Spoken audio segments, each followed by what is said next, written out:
بسم اللہ الرحمن الرحیم۔ تمام سامعین کو حسنین خان کا خلوص پر السلام۔ میں ہوں حسنین خان اور آپ دیکھ رہے ہیں 14 ستارے یوٹیوب چینل۔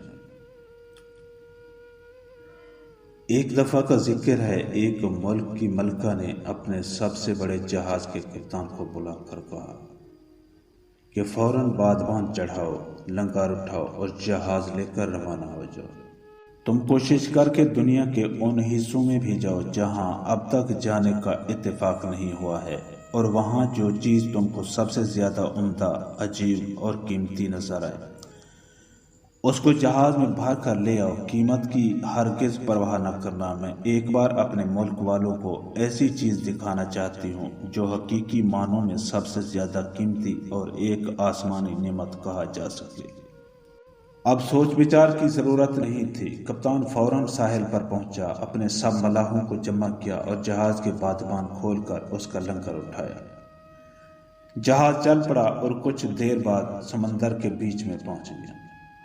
اس وقت اس نے اپنے تمام نائبوں اور کارکنوں کو بلا کر مشورہ کیا کہ کہاں چلنا اور کیا خریدنا چاہیے۔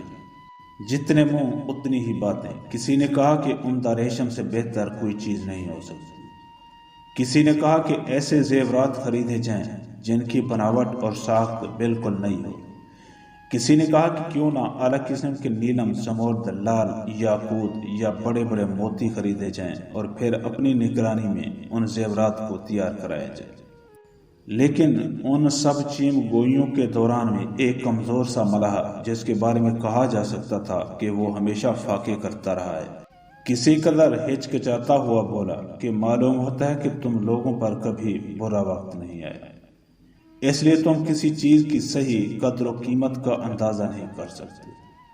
بتاؤ، جب تم بری طرح بھوکے یا پیاسے ہو تو کون سا ہیرا یا موتی، زیور یا کپڑا کھا پی کر زندہ رہ سکتے ہو؟ اطمینان کی زندگی کے لیے خوراک کا ایک لقمہ، پانی کا ایک گھونٹ اور عمدہ ہوا میں ایک سانس سب سے زیادہ قیمتی ہے۔ اس لیے کھانے کی چیزوں کی اہمیت سب سے زیادہ ہے، اور کھانے کی چیزوں میں گیہوں ہمارے لیے بنیادی غذا ہے۔ دنیا میں اس سے زیادہ قیمتی چیز کوئی نہیں۔ میں نے زندگی میں بہت سے فاقے کرنے کے بعد یہ رائے قائم کی ہے کہ اگر تم بھی ان پہلوؤں پر غور کر لو تو میرے ہم خیال ہو جاؤ گے۔ سب لوگ حیران رہ گئے۔ ملاح کی بات ان کے دل میں اتر گئی۔ سب نے یک زبان ہو کر کہا، گیہوں سب سے زیادہ قیمتی چیز ہے۔ پورا جہاز اس سے بھر لیا جائے کہ جب قحط بھی پڑے تو اس کا مقابلہ ہو سکے۔ لہذا جہاز کا رخ سرزمین مصر کی طرف پھیر دیا گیا، جہاں کا گیہوں سب سے زیادہ اچھا اور صحت بخش ہوتا ہے۔ وہاں پہنچ کر کپتان نے گیہوں کے مالکان سے ملاقات کی اور بڑے بڑے ذخیرے خرید کر جہاز کو اوپر تک لاد لیا۔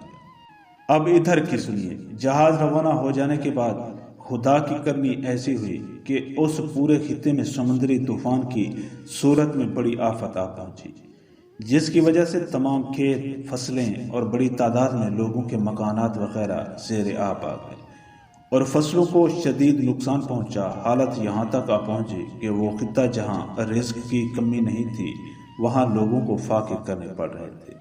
خود ملکہ کے گودام بھی غلے اور دیگر کھانے پینے کی اشیاء سے خالی ہو گئے تھے۔ ایسے میں وہاں کے لوگوں سمیت اس ملکہ کے بھی ہوش ٹھکانے آ گئے تھے۔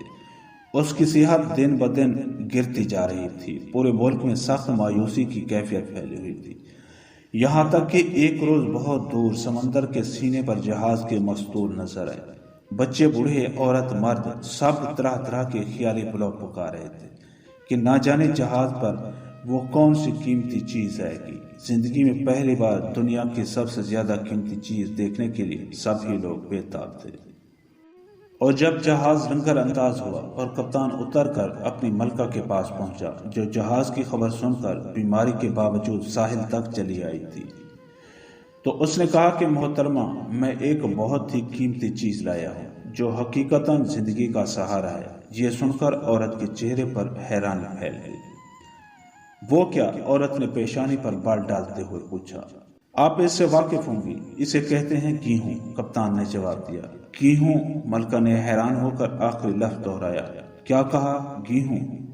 ارد گرد کھڑے لوگوں نے جب یہ خبر سنی تو وہ خوشی سے چلا اٹھے اور گیہوں کے نعرے لگانے لگے۔ ملکہ نے ارد گرد کے لوگوں کے یہ تاثرات دیکھے تو اس کے چہرے پر موجود حیرانی کی جگہ مسکراہٹ پھیل گئی، اور وہ بھی خوشی سے چلا اٹھی، گیہوں، واہ کمال کر دیا! اس کڑے وقت میں وافر مقدار میں گیہوں کی صورت میں کوئی دوسری چیز قیمتی ہو ہی نہیں سکتی تھی۔ عورت نے گیہوں کا ایک حصہ اپنے گودام میں رکھوا دیا، جبکہ بقیہ 6 حصے عوام میں تقسیم کروا دیے۔ یوں اس کمزور سے ملاح کی دور اندیشی سے نہ صرف ملکہ خوش ہوئی، بلکہ خطے کے لوگ بھی اس خزانے سے مستفید ہو گئے۔